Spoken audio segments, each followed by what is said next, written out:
السلام عليكم يا حبايب قلبي، يا رب تكونوا بألف خير. تعالوا نعمل مع بعض النهارده مخلل او الترش البلدي.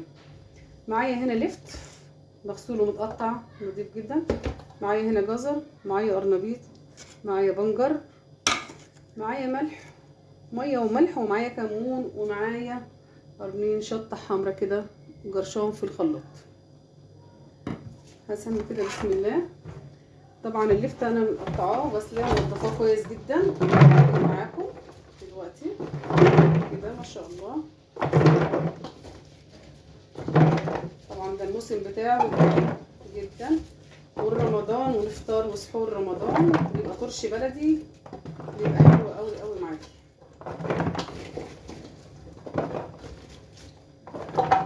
هعد اللفت كده معايا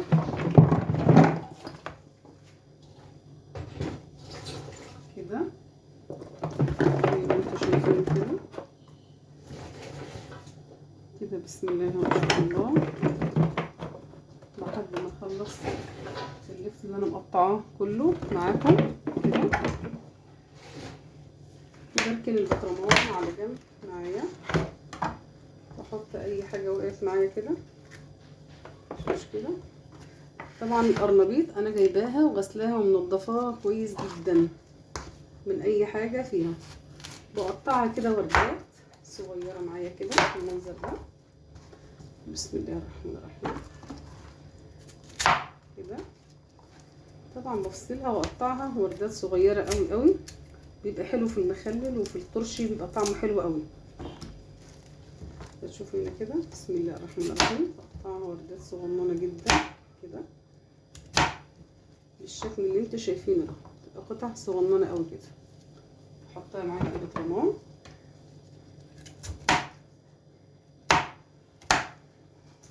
كده. بصي وردات صغننه خالص كده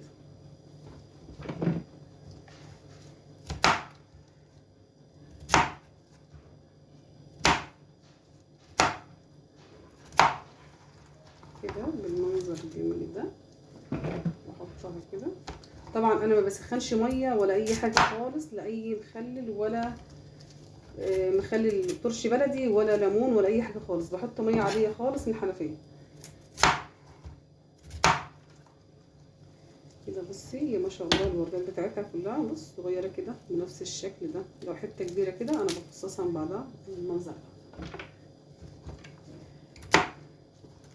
كده.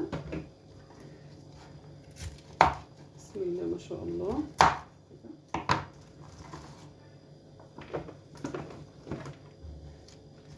بخلصها كلها بالشكل ده معاكي. بتبقى حلوه قوي قوي، تعدي على محلات الترشي بتبقى ريحته صراحه جميله جدا وجايبه اخر الدنيا. واحنا نعمله في البيت بكل نظافه وطعم حلو، ويقعد معاك يبقى حلو ومقرمش وطلعيه كده، مش بيبقى مهري ولا اي حاجه خالص. يبقى حلو جنب الفطار جنب السحور، في اي وقت بتحضريه وتعمليه كده. كده موسم القرنبيط وموسم اللفت، فقلنا ايه نعمله مع بعض بالشكل الجميل.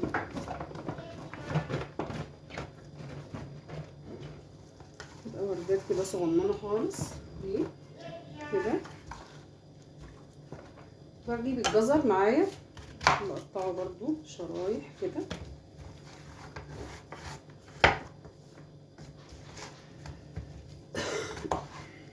كده. بقطعه بالسم كده، ما بخليهوش اتخن ولا ارق من كده، يبقى بالشكل ده جميل كده. قطع كده صغننه كده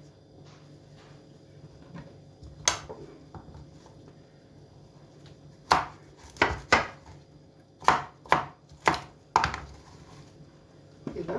تقطيع الجزر بقطع على قد ما البطرمان ياخد معايا، مش لازم اقطع كل الكميه اللي معايا في بطرمان واحد. انا هعمل حاجه تاني، هحط حاجه تاني، بس قلت اعمل ده معاكم كده.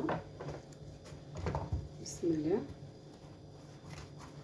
طبعا الجزر لازم تاخدي بالك وانتي بتقطعيه عشان بيبقى ناشف جدا، ما تتعوريش وانتي بتقطعيه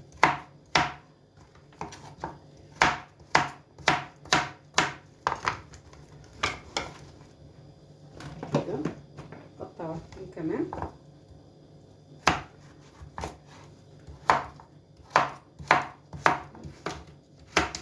يبقى معاكم بالشكل الجميل ده.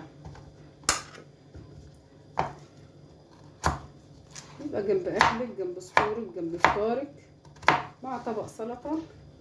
بس الترشي بيبقى طبق، او المخلل بيبقى طبق رئيسي معاكي على اي فطار او سحور في رمضان. كل سنه وانتم طيبين، ويعود عليكم الايام بالخير والبركات يا رب. كده المنظر الجميل ده.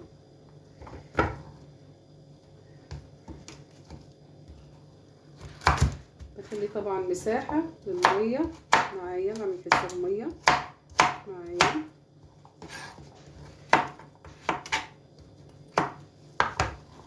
كده انا طبعا دول حبه كنت مقطعاهم كده بالمنظر الجميل ده. بس كده معايا هنا بنجرايه غسلاها ومقشراها، هقطعها برضه شرايح. طبعا البنجر فوائده حلوه قوي قوي للجسم، للانيميا. هو اصلا بيبقى طعمه حلو قوي قوي في الاكل كمان. حتى لو عملتيه كده، عملتيه سلطه بنجر، قطعتيها مع المخلل مع الترشي، سلقتيه وعملتيه مع فراوله عصير كده، يبقى حلو قوي للانيميا، قوي للمناعه، يبقى حلو قوي كده بالشكل الجميل ده. هحط بقى معاكم محلول الميه. طبعا انا فرمه هنا زي ما قلت لكم فلفل، هقرب منكم كده شويه. فلفل والشطه اللي انا هرساها في الخلاط، بسم الله، بتدي لون وريحه وطعم حلو قوي. معايا هنا الميه هنا مدوبه فيها ملح، بسم الله. لو عايز بحط تاني.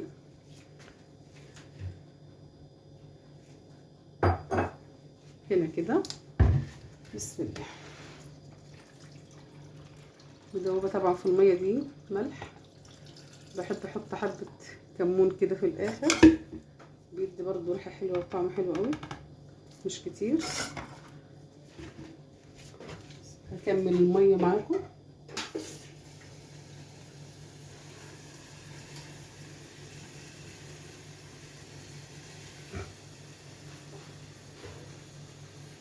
كده هكمل الميه خلاص، بجيبها هي وهكمل الميه معاكم على قد ما ياخد كده. ما شاء الله لا قوه الا بالله. بس كده بقلبه بقى كده معاكم، ياخد لون وطعم وشكل، بيبقى حلو قوي قوي قوي. تعمليه مع اللفت والقرنبيط والجزر والبنجر والكمون، قرنين فلفل حامين كده مجروشين، والملح، وبتظبطي الحياء بتاعه زي ما انت عاوزه، وبتقفلي عليه. بيبقى حلو قوي قوي معاكي في فطار رمضان. بيبقى بالمنظر الجميل ده زي ما انت شايفه كده. تبقي كده معاكي بالجمال ده. جربوه وشوفوا كده وقولوا لي رايكم فيه ايه. يا رب يكون الفيديو يكون عجبكم. لايك وكومنت وشير حلو منكم. سلام عليكم.